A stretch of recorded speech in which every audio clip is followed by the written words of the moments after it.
My sources tonight are a pair of Justice Department veterans. Ellie Honig was an assistant U.S. attorney, and Jamil Jaffer was the counsel to the assistant attorney general for national security. Ellie, Pam Bondi said today she will not have an enemies list and that she will not carry out investigations that are politically motivated.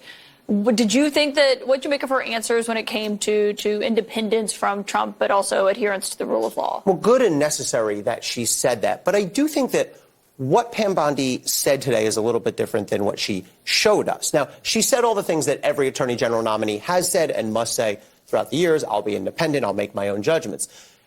But on the other hand, she still refused to say Donald Trump lost the 2020 election. And why that matters and why there's a tension there is because she knows she can't say that. Because, number one, she had claimed that Donald Trump did win the 2020 election. She would be admitting she lied. And number two, let's face it, she knows she can't remain loyal to Donald Trump if she says that. And so her refusal to say that, she's a smart woman, she knows the truth, shows me that under it all, she still has this allegiance to Donald Trump that's somewhat in conflict with her rhetoric about independence. So we'll see how that actually plays out when she's at the helm of DOJ, and she will be.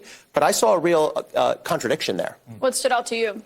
Well, look, I think she was tough. She was forthright. She made her points directly. She didn't take, BS from the senators. People talked over her. She waited. She said, don't let me answer your question. That didn't happen quite a bit. I think she demonstrated that she's got the mettle. She's a prosecutor. She's been a prosecutor for almost 2 decades. She demonstrated that mettle and demonstrated that she can lead the Justice Department in a direction that, if she demonstrates independence, that could be a decent direction. What did you make of the moment where, one concern that Democrats had questioned her a lot about was January 6 pardons, which we know on Monday we are going to get some of them at least. Trump has promised to do it within minutes of taking office. There was an interesting part where Republican Senator Tom Tillis, who, is, of course, a friend of Trump's and was not very direct in all of his questions in terms of being very hard on her. But he had a comment that stood out to me that he said about the January 6 rioters and those who have been convicted of assaulting police officers. I find it hard to believe that the President of the United States or you would look at facts that were used to convict the violent people on January the 6th and say it was just an intemperate moment. I don't even expect you to respond to that, but I think it's an absurd and unfair hypothetical here, and you probably haven't heard the last of it.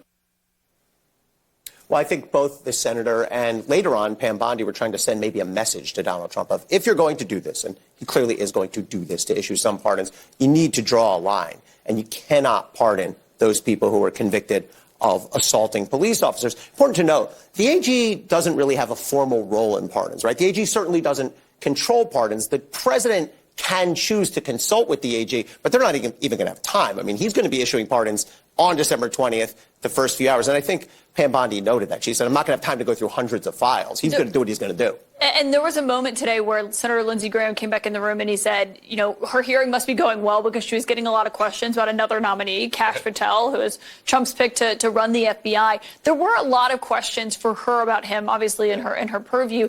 And I just want you to listen to what she had to say at one point, where she kept getting asked about what he said about QAnon or pursuing the media or an enemies list.